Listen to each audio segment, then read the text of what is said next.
परिचय। भाई, मुझे बहुत भूख लगी है। लो मोना, इसे खा लो, तुम्हारी भूख मिट जाएगी। मोना, क्या तुम अनुमान लगा सकती हो कि प्रतिदिन हम जो खाना खाते हैं वो कहाँ से आता है? नहीं भाई, मैं केवल इतना जानती हूँ कि खाना हमें पेड़ पौधों से मिलता है, पर कैसे मिलता है मैं नहीं जानती। भाई तुम बताओ ना। बच्चों, इस पाठ के अंतर्गत हम खाद्य पदार्थों की विविधता के बारे में जानेंगे और जानेंगे कि ये कहाँ से आता है। उद्देश्य।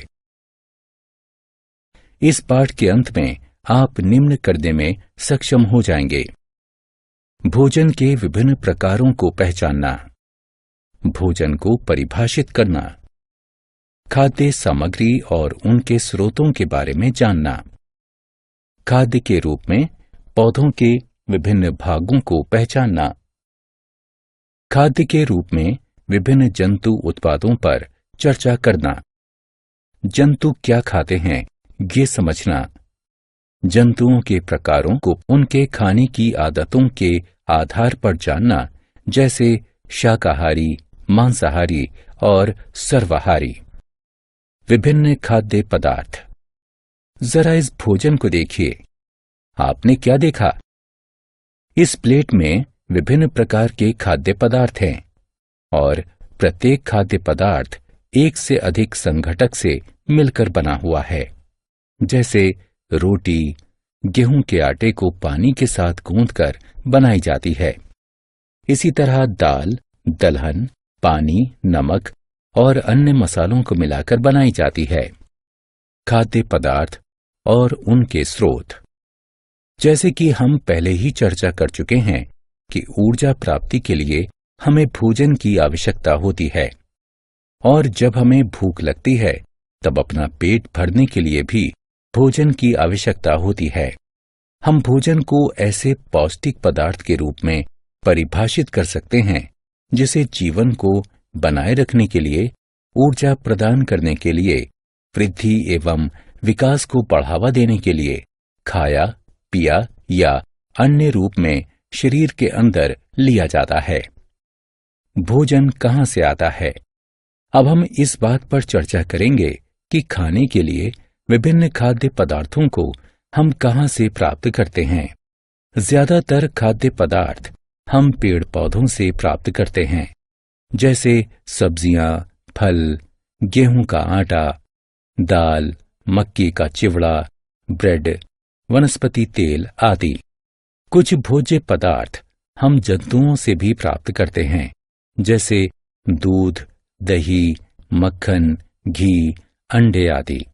मछली, चिकन, गोमांस यानी बीफ, सुअर का मांस यानी पोर्क आदि भी जंतुओं से प्राप्त किया जाता है। भोजन के रूप में पौधे के भाग और जंतु उत्पाद। हम जानते हैं कि अधिकांश भोजन हमें पौधों से ही प्राप्त होता है। पौधों के विभिन्न भाग हमें अलग अलग प्रकार के खाद्य पदार्थ देते हैं। हम पालक, सरसों, फेनुग्रीक, सलाद आदि की पत्तियां खाते हैं।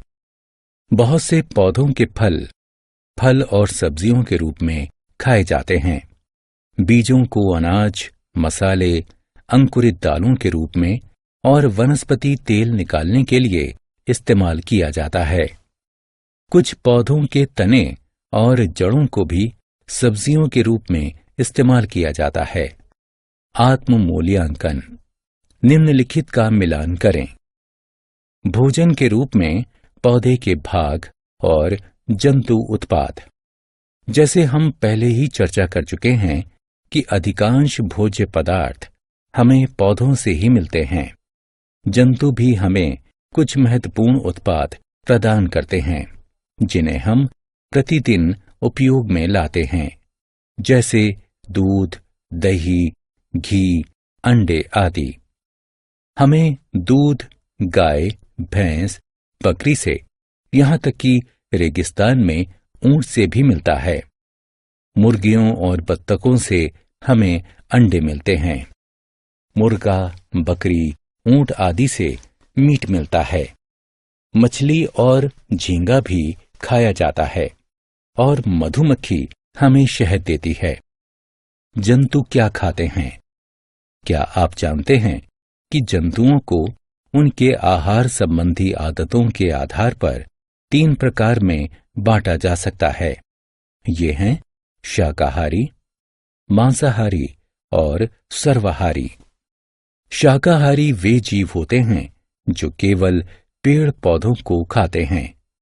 उदाहरण गाय, भैंस, बकरी, हिरन, हाथी आदि। मांसाहारी वे जीव होते हैं जो केवल दूसरे जानवरों को खाते हैं। उदाहरण सिंह, बाघ, जगुआर, सियार आदि। जबकि सर्वाहारी जंतु पौधों और जानवरों दोनों को खाते हैं। उदाहरण कुत्ता, कौवा। आत्म मूल्यांकन। प्रश्नों को पढ़िए तथा निम्नलिखित विकल्पों में से सही चित्र पर क्लिक करें। सारांश। आइए हमने जो कुछ सीखा है उसे संक्षेप में दोहराएं। कोई भी पौष्टिक पदार्थ जिसे जीवन को बनाए रखने के लिए, ऊर्जा प्रदान करने के लिए, वृद्धि एवं विकास को बढ़ावा देने के लिए खाया, पिया या अन्य रूप में शरीर के अंदर लिया जाता है, भोजन कहलाता है। पौधे भोजन का मुख्य स्रोत होते हैं। हमें जंतुओं से भी भोजन प्राप्त होता है। शाकाहारी वे जीव होते हैं जो केवल पेड़ पौधों को खाते हैं। मांसाहारी वे जीव होते हैं जो केवल दूसरे जानवरों को खाते हैं, जबकि सर्वाहारी जंतु पौधों और जानवरों दोनों को खाते हैं।